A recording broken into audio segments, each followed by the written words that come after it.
Hello, I'm Mark Unkefer, and welcome to Direct Line, Montgomery County Republican Club's weekly show. On this week, we have two great guests. We have Ethan Gutmann, who has a lot to say, but we're also pleased to welcome back as sort of co-interviewer or co-host Jerry Cave, who's down in New Orleans and is calling in.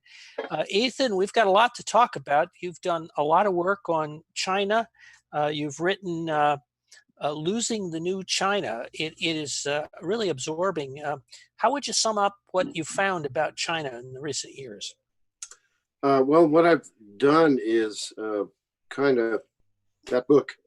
I sort of lost interest in myself in China because that book was partly about me in China, and it was partly about American business in China and so forth. And I got interested in the victims, and that's what drove me to write The Slaughter, which is about the organ harvesting, largely of Falun Gong, but also the Uyghurs in China, and the basically mass killing. And now I'm working on, well, my agent told me initially not to call it this, but now I've sort of convinced her to call it The Slaughter 2.0, which is specifically about the Uyghurs, who are in Northwest China, and they are basically a captive population. At least about 1 million to 3 million are in concentration camps. There's really no other word for it, and under great threat, and that is ongoing. And I just got back from Kazakhstan, where I was interviewing them, just as the COVID-19 gates were closing behind us as we drove through Russia.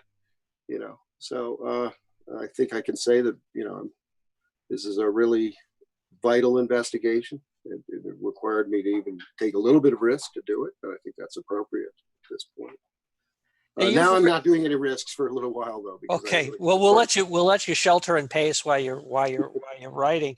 But you've written about how Falun Gong is, how the Chinese communists react to them, and I thought it was interesting. I wondered if you kind of elaborate as to why this hostility on the part of the regime.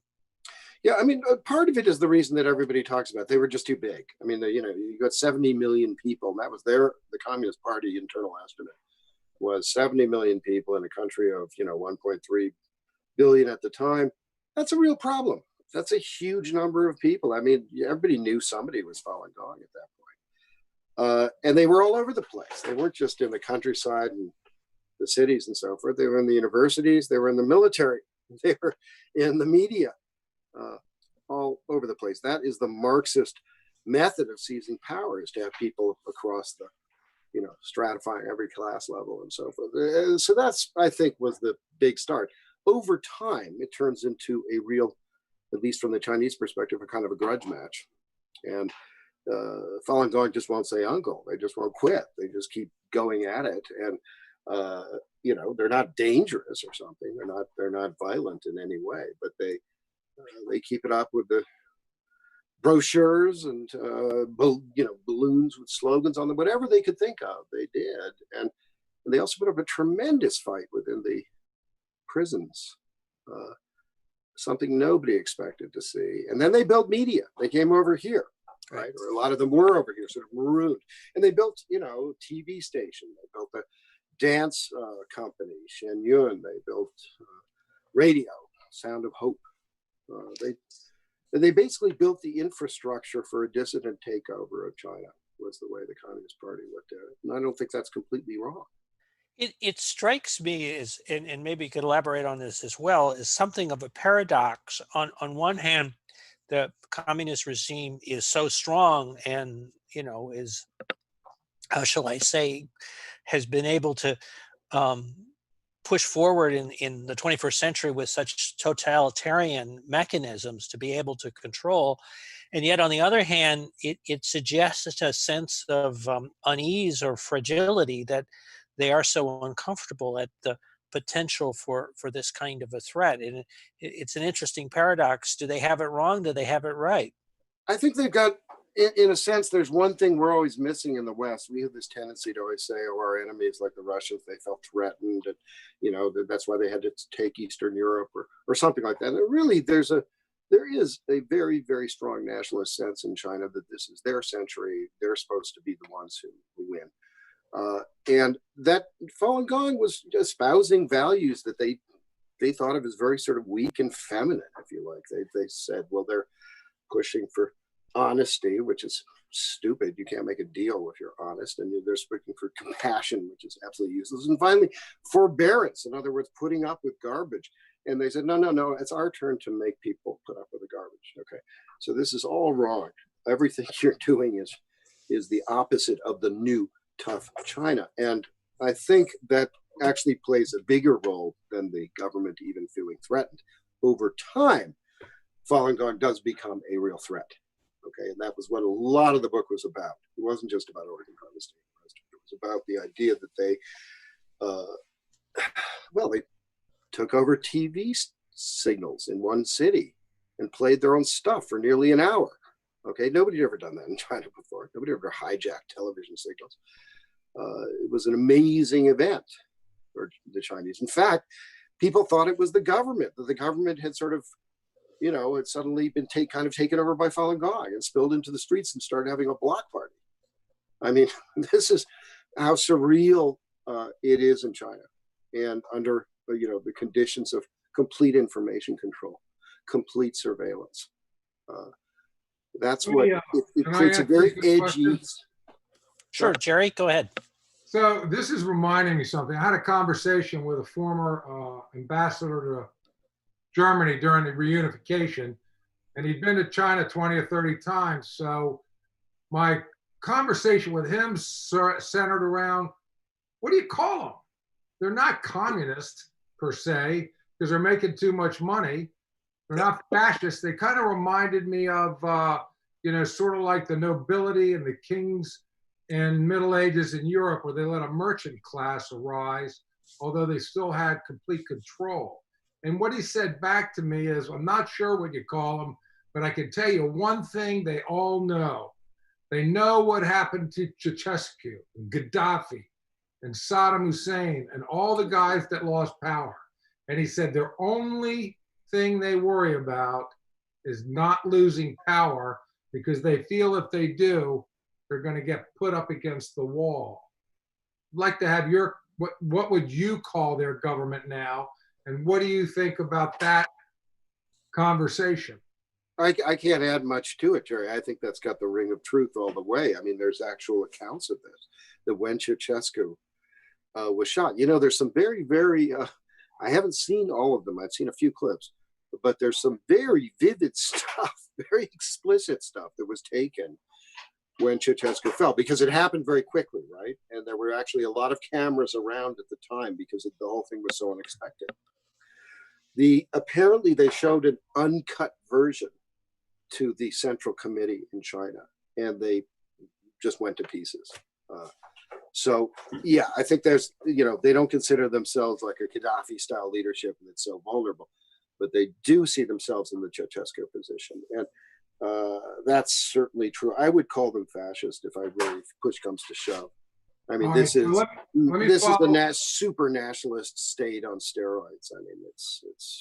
All right, let me follow up with the second part of the conversation I had with him. And that was, to me, this is why I'm so adamant, one of the many reasons I'm such an adamant supporter of Donald Trump, is right now we hold the high cards, because without access to our retail markets, they're in bigger trouble than I can describe.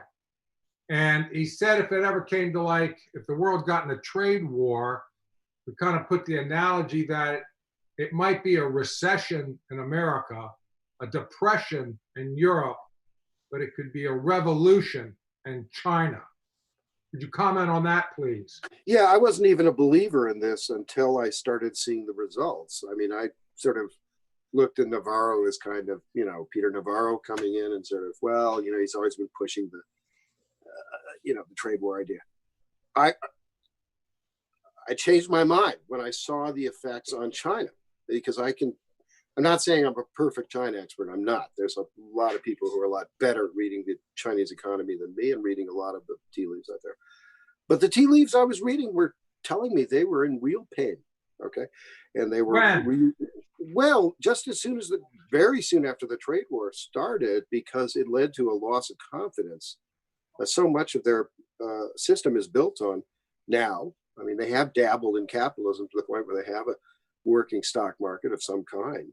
Doesn't it sort of coincide with when certain parts of the trade agreement were supposed to go? I mean, the whole COVID thing seems to me to either be something they initiated or manipulated to their benefit, because it happened right when the trade things were supposed to kick in. And if you noticed, it was the only thing that could get the people in Hong Kong off the street and get Hong Kong off the front page. And then look what happened to Hong Kong last week. Do you think they've manipulated the COVID thing to continue to hurt the West and buy it cheap? Or do you think they just manipulated it? I think they have manipulated the COVID thing. I would not say, I'm sorry about this, but I'm not convinced either way that this thing either came out of a wet market, because I knew wet markets. When I lived in China, I went to wet markets all the time. They'd cut the chickens' heads off in front of me and make sure they cackled, so I knew they were really fresh and scared when they died. Okay, that kind of thing. So that's part of life there. On the other hand, the evidence that I've been seeing on the labs, and specifically the one that was fairly close by, suggests to me strongly that this was at least an accidental release, that somebody sold some of the lab animals to the market, something like that. And so it wouldn't be intentional, but they certainly manipulated this to their benefit, hurt the West so they could continue to buy it on the cheap. I think that's absolutely right, though. Look, I don't think the Belt and Road Initiative is going to survive this thing. All right. And that is, I mean, come on, that's Xi Jinping's pet project all the way. And I don't believe it's going to make it through. They just had to forgive a massive amount of African debts. I don't know how long the Chinese people are going to put up with that stuff. Let me come back to I've been fascinated by the thesis of Michael Pillsbury book about the 100-year, I think it's the 100-year war, but the notion of a very long scale aspiration. You sort of alluded to that earlier when you were talking about Falun Gong. Do you think that's an appropriate way? And do we look at things, we, the Western, or we, the United States, look at things in too short of interval when in fact they're looking at it in, the Chinese are looking at it in a longer time frame? Well, I don't know, because the Belt and Road Initiative seems to prove that wrong. It seems to look like that was terribly ambitious and kind of stupid. I mean, look, I'm no big expert, but I have driven on those exact highways, okay, that they built in Kazakhstan, all right? And someday somebody's going to learn how to use a snowplow on them, because I went in December and January, and let me tell you, they were awful. And I've never seen so many trucks jackknifed on the side of the road. Never in my life have I seen, my adopted daughter was with me, and she just kept, sort of erupting and screaming and stuff because it was so terrible. Now, if that's the Belt and Road Initiative, they're in real trouble. You can say it's early days, but it's not. They've been doing this for a while. This reminds me of the Soviet Union. I mean, this is the same trap the Soviet Union fell into with Cuba and all those states and Angola and so forth. And, they bled themselves on it. You say, well, the Chinese have a lot more money. Yes, they do. They can bleed. That's true. But I don't know. Well, the future, I don't have a crystal ball on this, but I think the Belt and Road Initiative is going down. And I think that's very significant. Can I talk to you about how we can fight back with China? Sure. Why can't we? I mean, you could do something even more aggressive on trade. You could pick out one company. You could clearly make the case that they've cost us $5 trillion with how they've handled the COVID-19. Why don't we just cancel our debt with them? What are they going to do about it? Well, I've never even considered that idea, but it may come down to that later. I do believe that but that would sort of bring down our own banking system, Jerry. Yeah, that's what I worry about. I mean, it's they resell it. They'd sell it off. Yeah, I mean, it's true. But the dollar is still king. That's one of the things that COVID-19 has pointed out to the entire world, that when you get in a crisis, nobody starts going, oh, I've got lots of renminbi. I mean, that's just not there, okay? It's like the dollar is king. It was king in Kazakhstan. It's king in every country I was in, Azerbaijan and Georgia, okay, and Russia too. But there's been some rumblings on the dollar issue with the latest moves with Hong Kong, and particularly with the initiative that the administration took on ending the favored status that Hong Kong had, and suggesting that sort of how shall I say, has a carry on or knock on effects with the banking system. Do you see this the breakdown of Hong Kong no longer as the financial center in China, in Asia that it has been, which is sort of moving in that direction? Is that a step? The fact that the Chinese are less concerned about that, is that a suggestion that they're moving in that direction of disconnecting with the dollar-based economy? No, I think this is an example of what Jerry was talking about and you were talking about, Mark, about their vulnerability. I don't think they felt like they had a choice with Hong Kong, and they realize they're going to pay a huge penalty on this. Singapore will benefit, right? And the UK, if it really does what it says it's going to do, if Boris sticks by this, we're going to have 3 million Hong Kongers coming to not just London, but to the north where we really need them. Okay, in the UK, these are some of the most entrepreneurial people on the earth. My God, you couldn't ask for better immigrants than the Hong Kong. The Democrats won't let them in. They don't like immigrants from Vietnam, from Cuba, from Poland. Right. You know, they like them from parts of the world that look at government like a grab bag. Yeah, that's right. It's true. We can already look what Toronto and Vancouver have been just absolutely energized with, particularly with the Hong Kong, with Chinese immigration, but particularly from much of it from Hong Kong as well. So look, that's Hong Kong's a net loss for them. That's what I'm saying. I don't mean to be Mrs. Little Mary Sunshine here, okay? Right. But I'm saying, I mean, some of these patterns are just unbelievable. Xi Jinping, I thought he'd probably be deposed by now. I mean, it'd been deposed. When I say that, you know, you'll get 3 awful guys from the Central Committee, okay, who'll come in and form this little troika, and they'll be sort of running things for a while. That's what they call reform in China. That's what passes for reform. Right. But, you know, Xi Jinping's overplayed his hand in so many different ways. The Uyghur thing is not working very well at this point. It's been amazing to me that the Congress and the administration were able to get together and pass a bill. Do you know what that means to the Uyghurs? They've never even been recognized as a people. Okay, and suddenly there's a major bill on them. I mean, for a lot of Uyghurs, that's the first step towards statehood, all right, towards really having an independent state. The first one they've had in a century, okay? Let me suggest another stronger medicine.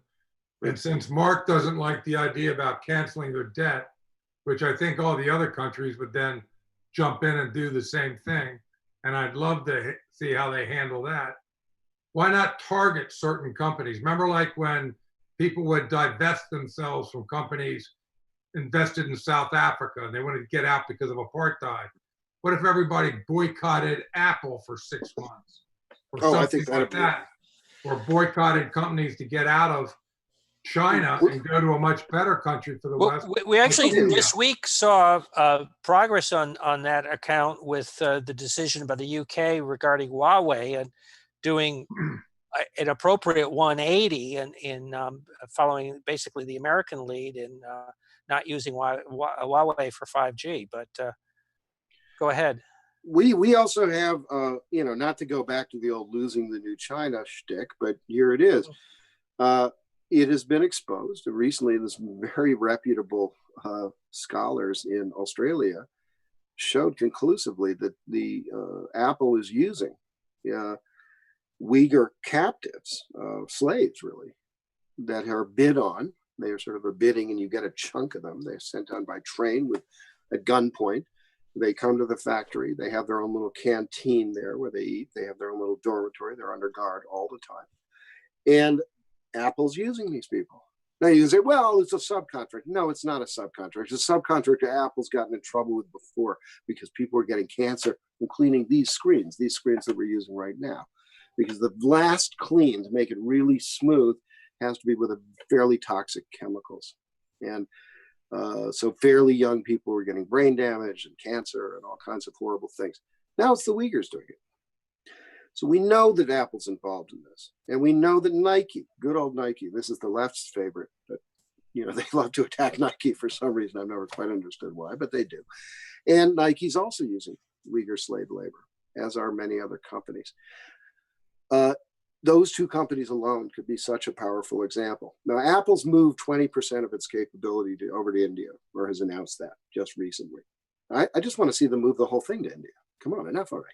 It'd be nice if they moved some of it to the United States. Well, that's going a bit far, isn't it there, Jerry? I'm contrasted by the definition. A safety net in this country is to help people from hitting an economic bottom. But I've heard they have factories in China where they have a safety net in the stairwell so people won't commit suicide and hit the factory floor. Well, you don't want them hitting the factory floor, that's for sure. No, it's a rough situation. Look, seriously, it's a very rough situation in the factories and all the rest of it. And I always was in some disagreement with my lefty friends because I sort of said, well, this is what it takes to get a country on the, it's pulling itself out of poverty. You're going to have to, it's going to be kind of messy, all right? And it's going to be very difficult and people have to work their way up and it's the way it is. This is different. This is slave labor. These people aren't working themselves into anything. They are 18-year-old women, little girls who basically have very nimble little hands and can be used in these factories till they're about 42 or 43. At that point, they start to get some locked fingers and stuff like that, and then they're out the door. That's not... And look what they're bringing into the country. They're bringing in all this computer and electronic equipment, and that's got to have bugs in it that is to our disadvantage at some point. Oh, absolutely. I mean, this is the case of all over the place. I mean, especially right now we're using Zoom, and Zoom is running through China. And it's not only bugs. Then they bring in university students that stay, and I'm sure they're all as good as the new driven snow, but I'm sure there are some implants in there that are no better for us than some of the bugs they put into their computers. Well, I mean, to their benefit, we haven't seen the kind of thing we're seeing in Iran right now with buildings going up in smoke yet. So let me come back to, we talk about what are the paradoxes about the slave labor is, again, the sort of long-term developmental economists have looked at China and have suggested that one of the challenges they face is reaching this sort of middle income plateau that a number of countries have reached. And that when they hit that point, and with the demographic challenge that they face of fewer workers coming into the workforce, I think that's already in the last couple of years begun. They've kind of tipped the scales on that. Relying on slave labor and low income labor really isn't the model for China going forward. And it's an interesting paradox because it underscores the huge challenge that they have to become a first world country. Well, I mean, the big paradox is this: how do you operate in a world where everything is political and you're not allowed to talk about anything political? This is the impossibility of living in China. The difficulty of not living in China. There are plenty of creature comforts. Right. The food's awfully good. The women are beautiful. It's easy on the eyes at times, and people have a great sense of humor. But that's it. You sort of can't go beyond that. And that's a tremendous amount of the brain which never gets used or gets suppressed. And that affects business. That affects it affects your ability to invent things and to be entrepreneurial and to take all kinds of risks. I have a friend who went over to China and was in one of those factories. And his takeaway was, if something's coming down that conveyor belt and it's wrong, everybody passes it along and they just keep going. But when you consider they've had multiple generations of communism, and then before that of imperialism, and then before that of being under the dynasties of the whatever they're called. It's almost like the kind of things you're talking about haven't been there in their culture for these people for hundreds, if not thousands of years. Sure, but look at Taiwan. They rebuilt that. They came back up to speed awfully fast, didn't they? I mean, this is a really vibrant economy, and it's when there's the opportunity to do so. right. But they've got everybody under their heel. And I feel like in this country, we're not doing enough to get the boot off their back. And I can tell you, I do not want to do anything militarily. My family always ends up in that stuff. And I am sick and tired of our people fighting for the ungrateful. But I think the trade issue is something where we could really bring them down on the cheap, so to speak. Well, land war in Asia are the 4 worst words in the English language. So let's start with that. But we don't need to do that. Trade wars hard, but it's possible. And I think that's the thing I've learned. You know, what did I learn at the Trump administration? That's what I learned, was it's possible. It can be done. It can be managed, and you can get away with it. And it was surprisingly bipartisan as well. It got some bipartisan support. By Washington standards, it did. That's the way Ronald Reagan beat the Soviet Union. He got them in a trade, he got them in an arms race, and financially made them implode before we did. Mm-hmm. And I'd rather spend money than blood any day. Yeah, that's for sure. I do think the critique I'd have of the administration is you could be a little nicer to your alliance members, you know, occasionally. Who are you talking about? Well, I'm basically saying that he's been in and out with Japan. Japan. Wait a minute. Japan has raped us. Well, all right, fair enough. He's got a point. South Korea. It could have been a little easier on South Korea at times. Wait a minute, Ethan.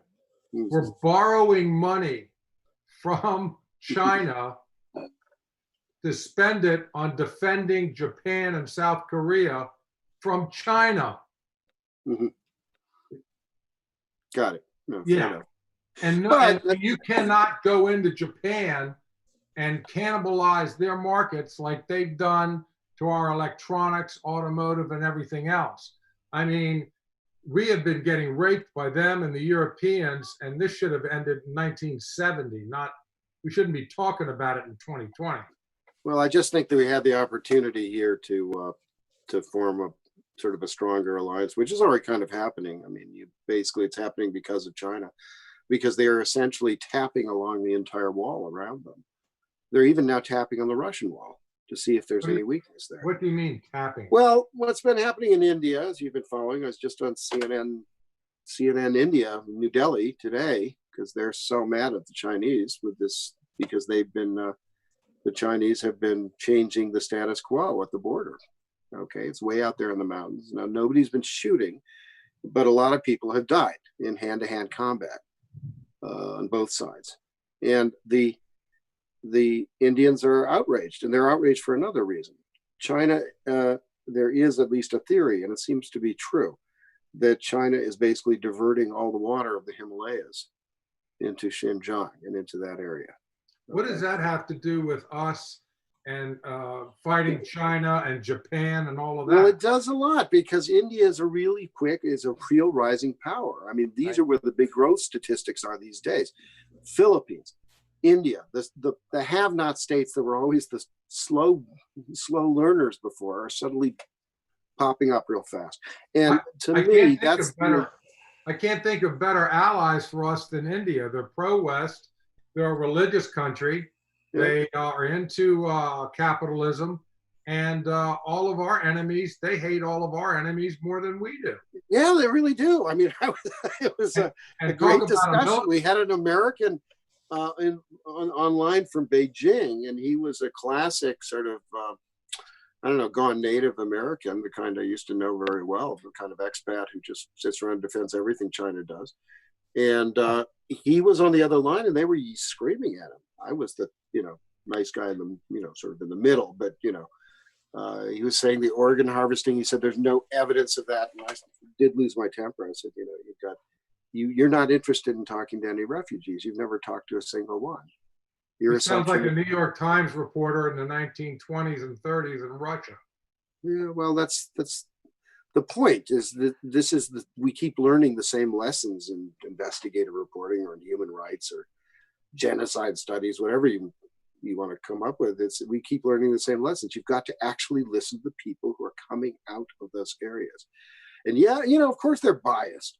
Of course they have a grudge. Of course they have a chip on their shoulder, but they have something to say. And you really have to work with them. You cannot just rely on documents sort of coming out of the Chinese government. So I really think you kind of capture that, the kind of the willful blindness. And if we look back at prior history, there was this, people knew, but they didn't know, and they were able to look the other way. And you really kind of suggest with the books that you've done, the work that you've done, that we really have been willfully overlooking many of the atrocities that have taken place in China.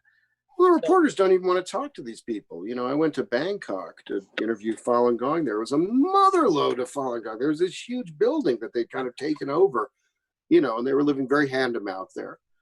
But they were delighted to see me, and everybody wanted to interview. They were like, I don't know, puppies who had been starved. It's interesting. Pillsbury in his book talks about the change, because earlier in his career, he was very much a proponent of the opening to China, was actually involved in a sort of tangential way with Kissinger in the early 70s, but then made the transition to the, quote, dark side from the point of the Chinese. And what he describes, which was kind of fascinating, was the penalties, the price that he was able to pay, that he was forced to pay in terms of access to China, because they wouldn't let him in the country, they wouldn't let him have access to folks, and that it was fascinating. He was on both sides of that. Have you experienced that as well? Oh yeah, I mean, when I wrote this book, look, it's fading now, but when I wrote Losing Them in China, I said, this is my burn notice. I mean, that's it. That's where it's, I won't really be able to go back, and I'm really not allowed to go back.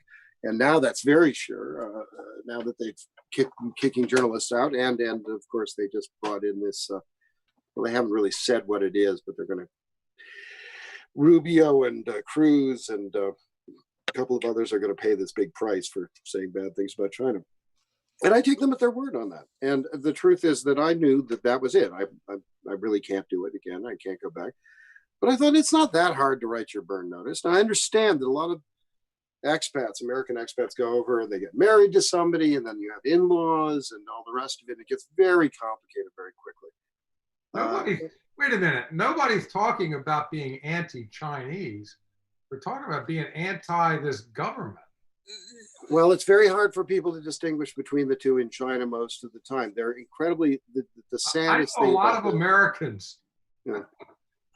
I don't think they have any trouble distinguishing the difference at all. No, we're not talking about the merit. We're talking about the reaction of the Chinese government. The Chinese government just slams you on this, and it will. These people have spent a lot of time learning a very difficult language, and suddenly that's all. The Chinese government's never. No. Anyways, I don't mean to be so sympathetic to them, but I'm saying I do understand why people didn't want to write their burn notice. Right. Back then, I understood it. That was 2004. It's 2020. Okay, it's any dreams they had that this capitalism was going to liberate China, which seemed like at least a possibility back then, and this great wave of commercialism was just going to knock down this rotten state. That's over. It's gone. Okay, and what and any expat who is honest with himself would say, well, actually, I helped create a monster. I didn't mean to, but that's what happened. And now the way I make amends for it is that I help out Ethan and Jerry and Mark when they're talking about how do we fight the war now, because we've entered a Cold War. Okay, that's what we're in. We're in a Cold War. Can I throw out an idea? Okay, and we could use their ideas. They have a better sense. They've been on the ground recently. They have a better sense of where the chinks in the armor are. So any of us. let me throw out an idea for you. One of the fallacies that conservatives have is that if they uncover the truth about something that's really awful, then the problem will get solved. But that is not happening, and that often doesn't happen. No. And it's not going to happen. And I got to tell you, I want to tell you some thoughts I had while I watched your video. I had heard about harvesting organs, but when I listened to your video and they talked about it, and they talk about the fact that the organs from somebody are worth hundreds of thousands of dollars, it reminded me of the automobile business in a very macabre way. A car is worth 40 grand, but if you sell the parts individually, it's worth a couple of hundred. And that's what the mafia used to do in New York in the 70s when they were robbing, stealing all the cars. And then when you talked about how they would reassure somebody that the part came out of somebody who's fallen gone, it almost sounded like you were giving them the Carfax on this person and for the organ. So I'm almost thinking that's something that is satirical in a way in this regard, because a fallen gong is kind of like, Subaru is very widely known as the most trouble-free car. So fallen gong organs are the Subarus of organ transplants. And now I know that's ridiculous, but that's what gets people attention. No, I sure see what you're saying. And actually a couple of people like Chris Chappell, a guy, has come out with a kind of a Comedy Central style show about China, just at the point where it's sort of, you're supposed to be gnashing your teeth and screaming, where's the outrage? He came out with this almost comedy-like show, and he's really excelled in it. I was on his show recently. I really enjoyed being there. Here's the thing. I couldn't agree with you more, Jerry, about the... I'm sorry, I didn't hear that. Could you say that? I couldn't agree with you more about the conservative tendency, and I have it too, to sort of like, okay, I'm going to write something, I'm going to expose this, and then it's sort of magically gone, like a psychiatrist's office or something, where you discover some, some deep-seated problem or neurosis. It does not dissolve. And I fell for that again and again. When I was writing this book, back in, this was the 2014 book, I thought, I'm writing history. I mean, by the time this book comes out, there's no way the Chinese are going to continue this.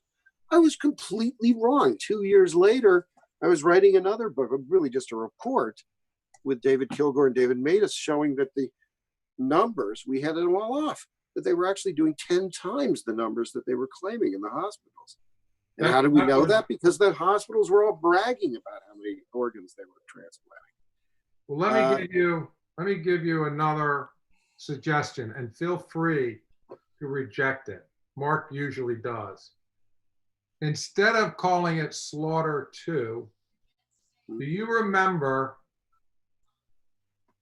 a television program that was made by Edward R. Murrow, and he called it Harvest of Shame? Well, I think that was a little before my time, but okay. It was before my time too, but what you're describing is a harvest of pain. Well, I think that's actually a great note, really, to kind of sum things up. And Ethan, we're kind of gone past the half-hour mark. So thank you very much. We really appreciate it. And Jerry, it's been great having you on. Just a reminder, this video and our prior videos are all available both on Facebook and on our YouTube channel. Thank you very much for listening.